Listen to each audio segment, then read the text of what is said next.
pensais vraiment qu'on avait atteint le summum de l'humiliation avec cette défaite 4-0 contre l'Atlético, les gars.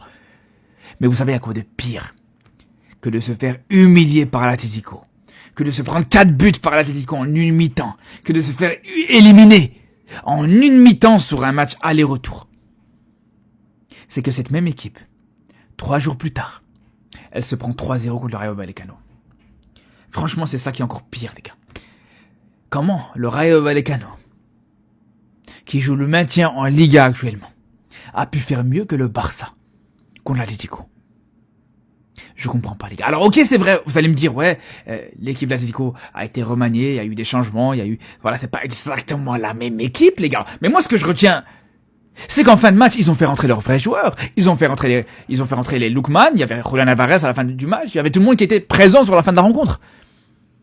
Et normalement, les gars, ça aurait dû suffire pour aller marquer contre le Rayo Vallecano.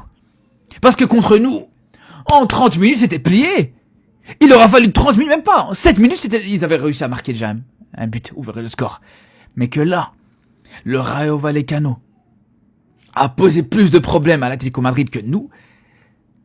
Ça montre juste à quel point on a une défense qui est cataclysmique. Ça montre juste à quel point le Barça aujourd'hui, sans Rafinha, sans Pedri, sans Yamal, sans un des 3 joueurs là, ou sans 2 des 3 joueurs là, c'est vraiment une équipe qui vaut pas mieux que le Rayo Vallecano, qui vaut pas mieux que Girona, qui vaut pas mieux que Getafe, qui vaut pas mieux que toutes ces équipes là, les gars. C'est aussi simple que ça.